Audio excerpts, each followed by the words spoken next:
The truth hurts, not because it's cruel, but because it's real. And in a world that constantly wraps us in comfort, distraction, and false praise, that reality can feel like a slap.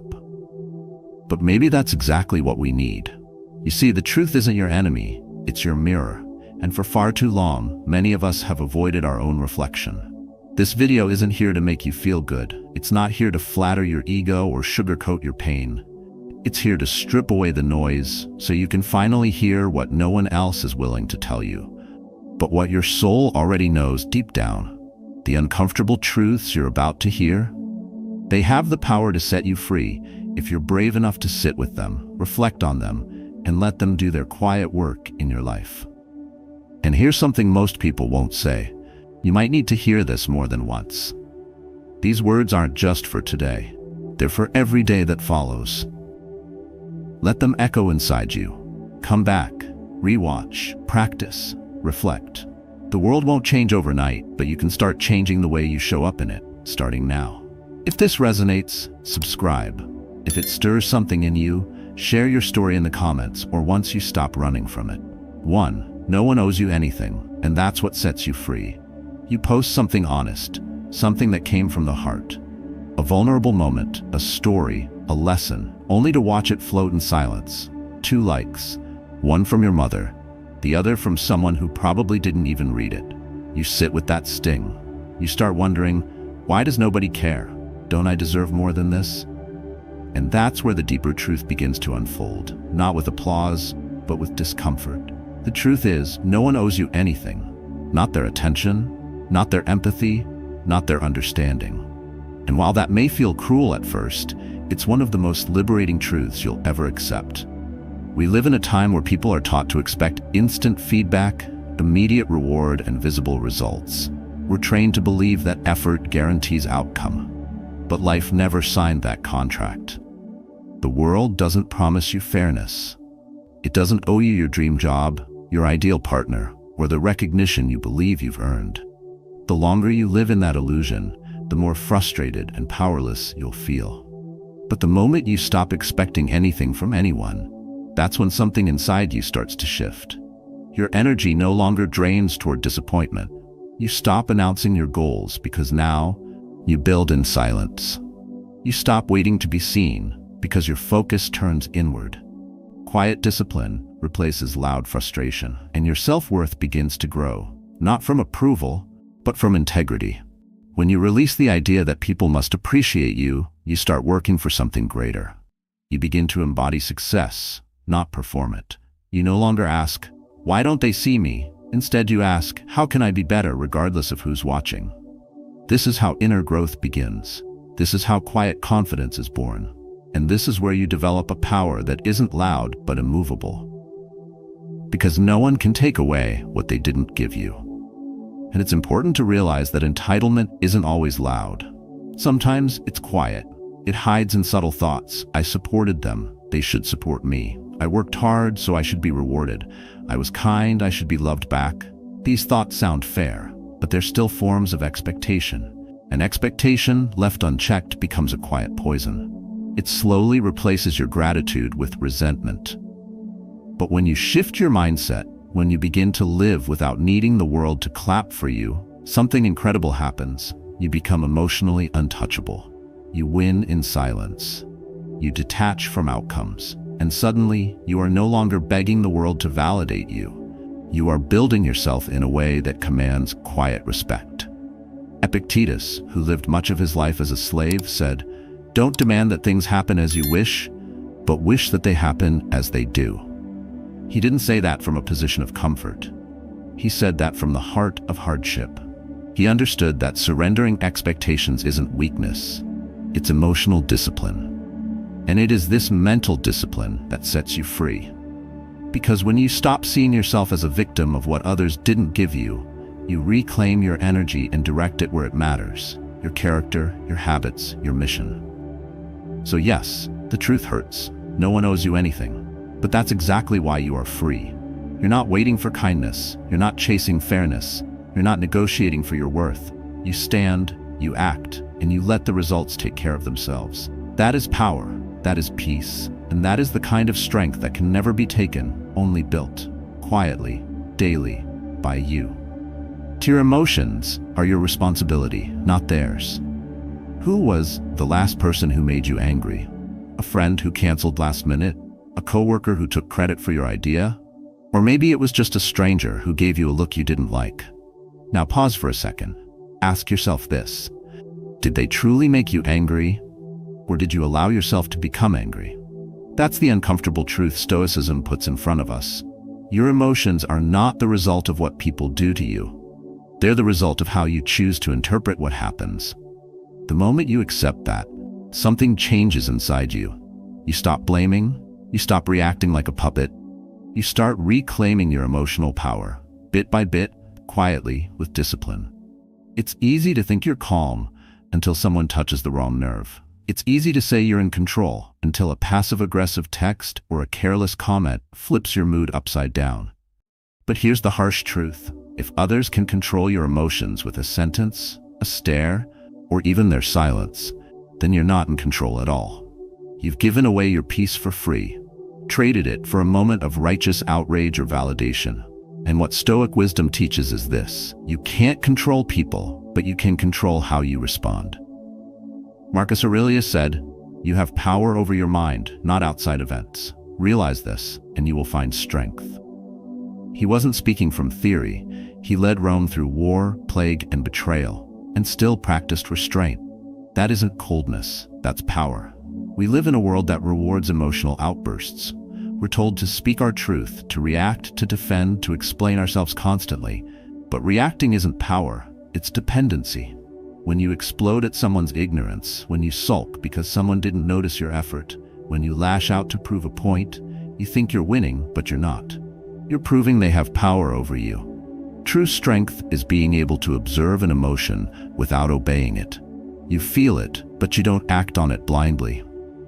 You pause, you assess, you ask, is this worth my energy?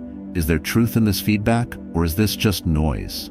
And here's where emotional self-control becomes something deeper. It's not about being passive, it's about being strategic. Because when you react to every offense, you lose focus. You become easy to manipulate. But when you learn to stay composed, to respond, not react, you become someone people can't shake. Someone who walks with quiet confidence. Someone who is untriggerable. That doesn't mean you suppress what you feel. It means you no longer hand your emotional state over to the chaos around you.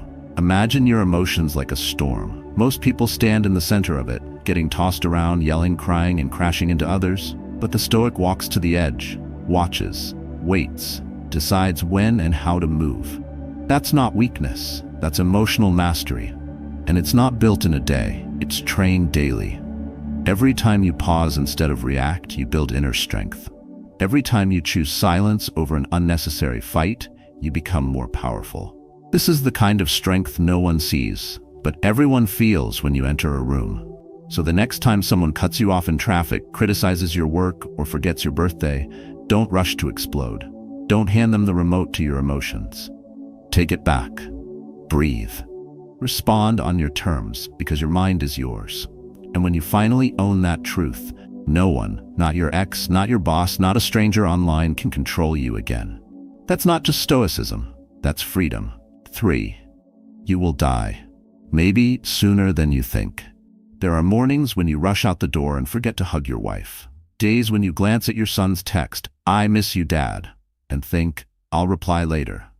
Nights when you see your mother's name flash on the screen and you silence it, whispering to yourself, "I'll call her tomorrow." But what if there is no tomorrow? What if the next time you meant to show up, say something, or simply be present never comes? That's not fear-mongering. It's the quiet reminder Stoicism gives us with the phrase memento mori. Remember, you will die. Death doesn't knock. It walks in, uninvited, unapologetic, and without warning. It doesn't ask if you're ready or if you have plans. It doesn't care if you still have words to say or love left to give. And yet, most of us live as though we've been promised a lifetime, scrolling past moments, pushing off conversations, numbing ourselves with routine. We delay kindness, we postpone truth, we act like we're immortal, but we're not. And that's the paradox. The more we avoid death, the more we forget how to live. The Stoics didn't fear death, they befriended it. Seneca wrote farewell letters even before short trips, not out of paranoia, but out of presence. He understood the value of a moment precisely because he knew how easily it could vanish. Marcus Aurelius reminded himself each day that death was not a threat, but a mirror. It reflects back everything we've ignored. Every time you avoid a tough conversation, every time you procrastinate something meaningful, every time you hold back love or an apology or effort, you are assuming you'll get another chance. But none of us is guaranteed that. And here's the truth that hits even harder. Dying isn't the tragedy. The tragedy is being alive but never truly living. It's wasting years chasing things that don't matter. It's waiting for the right time to pursue something meaningful. It's keeping your feelings locked inside, hoping the world will guess your heart. It's becoming a ghost long before your final breath. The presence of death isn't meant to paralyze you. It's meant to wake you up, to make you choose better. Speak kindly. Live fuller. Not later, now. Because living like you'll never die gives you the illusion of time. But living like you might, that gives you clarity. You look someone in the eyes longer. You put down the phone, you write the letter, you forgive, because resentment takes too much life to carry. You listen, because time is too short to always be right. You love without games, without ego, without waiting for guarantees. That's the power of memento mori. Not to haunt you, but to soften your pride and sharpen your presence. And no, it doesn't mean quitting your job or burning down your to-do list. It means doing the same things with more purpose, showing up to the same life, but with different eyes. It means you walk through your day knowing this could be the last time you drink coffee in that chair, hear your child's laughter from the hallway, or feel the wind touch your face as you step outside. That realization doesn't make life heavier. It makes it sacred. So the next time you find yourself pushing off what matters for the sake of something urgent but empty, stop. Ask yourself, if today were the end, would I be proud of how I spent it? Not in what I achieved, but in how I lived. Because the truth hurts. Yes, you will die, maybe sooner than you think. But that truth, if you face it, can become your greatest guide. It can strip away the noise. And what's left? It is a life lived with depth, love, and meaning. Not forever, but fully. 4. Right action. Let go of the outcome you've crafted, the perfect resume. Sleek design, powerful language, even a clever little quote at the top that makes you seem both wise and humble. You triple check for typos, attach your portfolio like it's the trailer for a blockbuster, hit send, and then silence. No email, no thank you for applying, not even a polite rejection, just a digital void. And in that moment, it feels like betrayal. You gave it your all. You stayed up late, you revised until your eyes hurt. Shouldn't the universe reward that? But here's where Stoic wisdom slices through the noise. No, it shouldn't. Because you are not entitled to results. You are responsible only for your actions.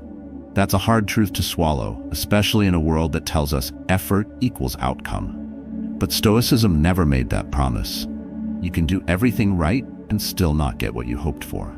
You can show up with discipline, intention, even love, and still be overlooked.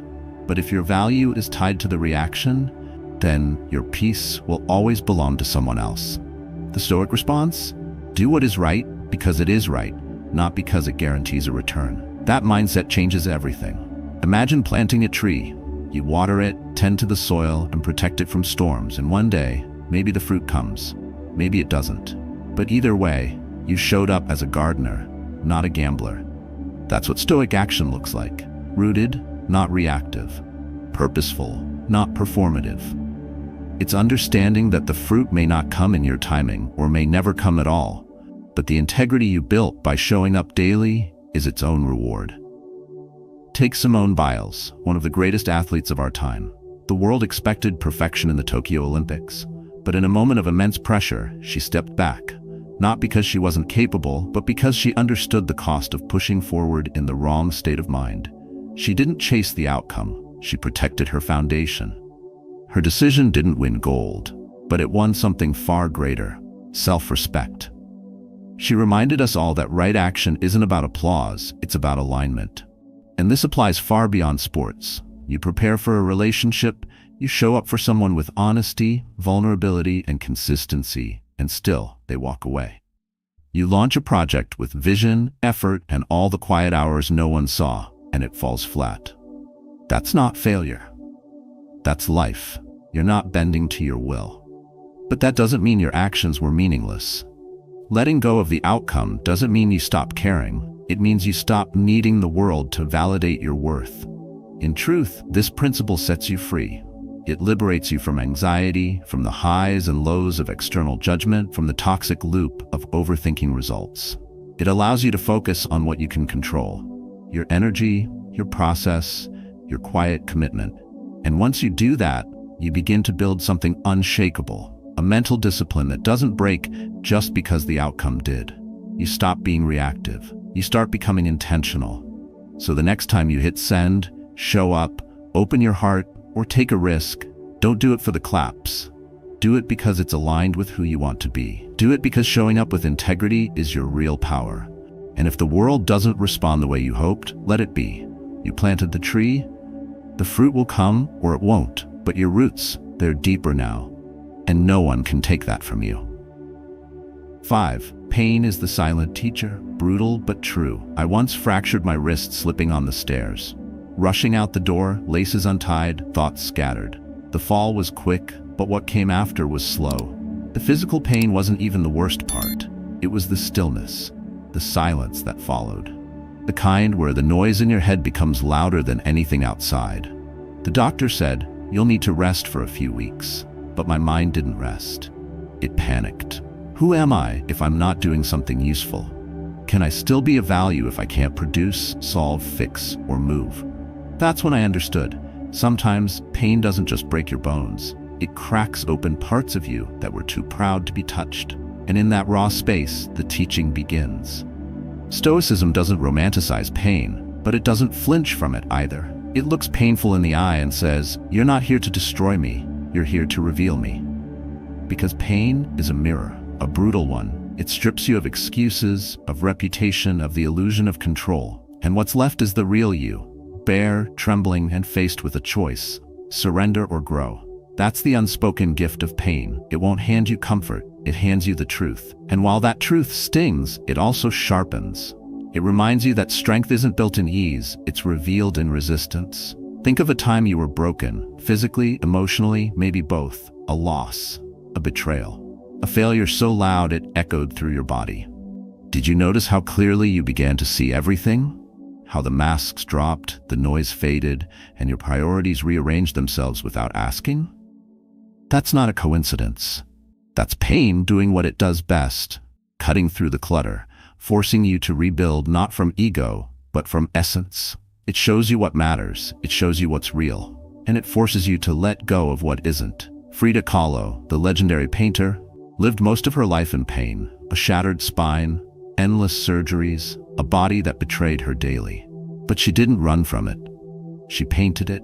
She faced her agony with brushstrokes that didn't ask for pity, only truth. Her art wasn't clean. It was fierce, vivid, and unapologetic.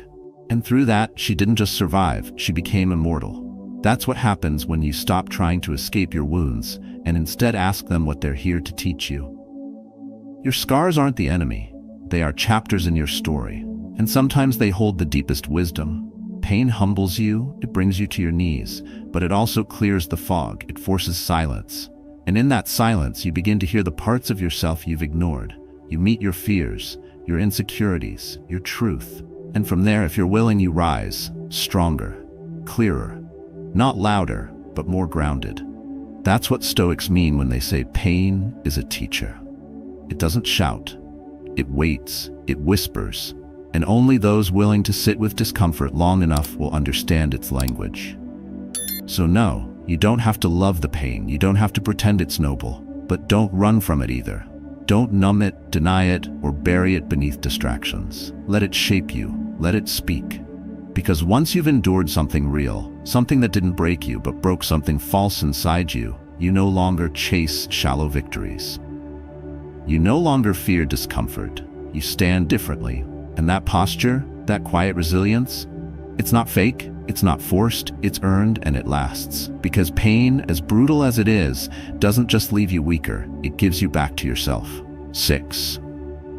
No discipline, no freedom. You can eat anything you want. You can binge Netflix until 3 a.m. You can skip your workout, sleep in until noon, blow your paycheck on things you don't need, and nobody will stop you.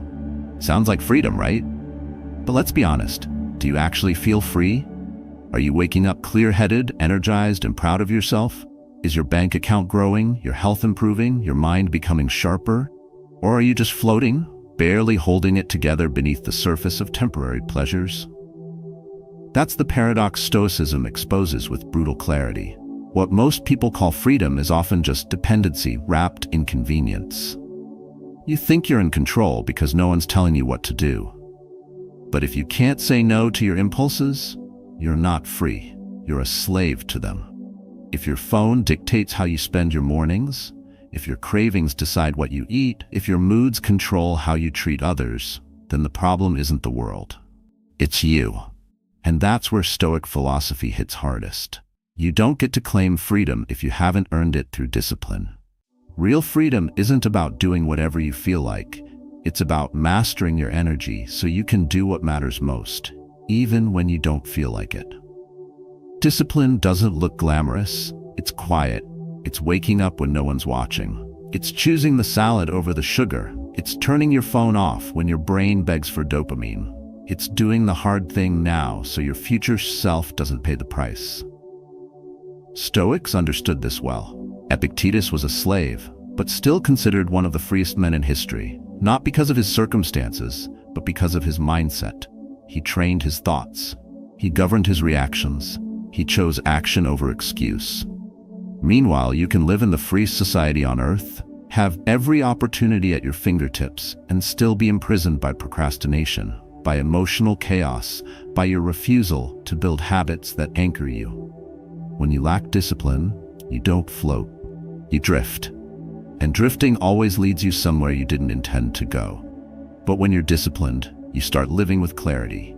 You choose your path. You build an inner compass, not based on how you feel in the moment, but on who you're trying to become. That shift, however small, transforms everything. It takes you from reactivity to purpose, from chaos to control. And that's the essence of what Stoicism teaches. Freedom is not the absence of rules, it's the presence of self-command. Yes, discipline feels like restriction at first, but long-term, it's what gives you room to breathe. The freedom to walk into any situation knowing you've done the work, the peace that comes from keeping promises to yourself. The pride of becoming dependable, not just for others, but for you. It's not about perfection. You'll slip, you'll get lazy. But the point is that you now see through the illusion. You no longer confuse indulgence with liberation. You no longer mistake comfort for strength. You know now the quiet power you crave, the balance you admire in others, the calm under pressure. It doesn't come from motivation, it comes from discipline, practiced daily, whether you feel like it or not. So the next time you call chaos freedom, pause. Look closer. If you're constantly tired, distracted, behind on your goals, and frustrated with yourself, maybe you're not free at all. Maybe you're just undisciplined, and that's fixable. That's what makes this truth so hard and so empowering. Because once you stop lying to yourself about what freedom really is, you can finally begin to build it. Not overnight, not loudly, but daily, with discipline. 7. Not everyone will understand you, and that's okay. There are moments when you say something you believe in, and the room goes quiet. Not out of respect, but out of judgment. You feel it in their glance, in the awkward silence, in the way the conversation shifts without acknowledging what you just said. You laugh it off, or worse, you shrink. You edit yourself. You say less next time. You stop showing your full self because deep down, you've been taught this quiet lie, that being accepted is more important than being honest. And yet, every time you abandon your truth for comfort, something in you starts to wither. Stoicism doesn't beg you to be understood. It dares you to stay whole, even when you're misunderstood. You've probably deleted a post you believed in because no one reacted. Maybe you once hid your passion because someone made a joke about it. Maybe you kept quiet in a meeting because your idea didn't sound like everyone else's. You're not alone. Most people know that ache, and yet they live their whole lives avoiding that feeling, choosing approval over authenticity. But what if this discomfort you feel when you're truly seen is not a weakness, but a sign you're actually living honestly for once? That you're no longer just blending in, but becoming someone who stands on their own with quiet confidence. The truth is, not everyone will understand you. Some people won't get your values. Some won't like your calm energy. Some will be bothered by how grounded you are because it reflects the chaos they haven't dealt with in themselves. That's not your fault. That's not your burden. And it's not your job to shrink so they feel more comfortable. Your responsibility is to live in alignment, not in apology. Because if the love you receive is only offered when you wear a mask, then that love was never for you. It was for the costume you were forced to put on. Galileo was silenced for daring to speak the truth. His ideas threatened the comfort of the crowd, so they tried to erase him. But time, as it always does, proved the truth didn't need to shout. It just needed someone willing to stand by it. You're not Galileo, but you will face moments where choosing your truth means losing approval, where your values put you at odds with what's trending, where staying real costs you a seat at the table. But the peace that comes from not betraying yourself is worth more than any shallow validation. There will be days when your silence feels like safety and your truth feels like risk. But remember, you can't build an unshakable mindset if you keep asking others for permission to be who you are. The Stoics didn't live to be liked. They lived to be in integrity. And so should you. You don't need the world to clap. You don't need the comments to agree. You just need to be able to look in the mirror at the end of the day and say, I stood where I needed to stand. That's where quiet power comes from. That's how you become someone they can't shake, even if they never say your name. So if you've ever been mocked for your silence, judged for your intensity, or misunderstood because you chose to walk your own path, know this: you are not wrong.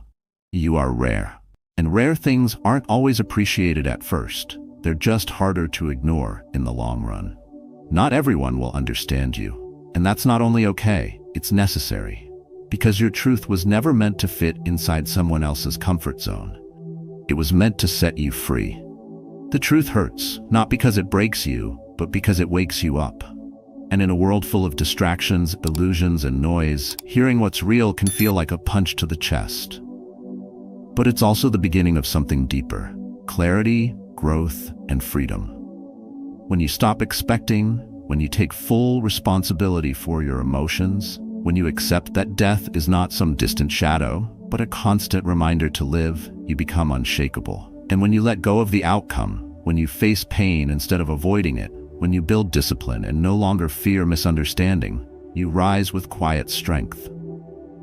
These aren't just concepts, they're daily practices, simple shifts, quiet choices, Stoic habits that train your mindset and help you protect your energy, reclaim your peace, and carry yourself with calm power. This is not about perfection. It's about truth. Truth that transforms if you have the courage to sit with it. If something in this video struck a chord with you, share your story in the comments below. Let others know they're not alone. And if you're ready to hear more truths that challenge you and guide you, like this video and subscribe for what's coming next, because the journey is just beginning.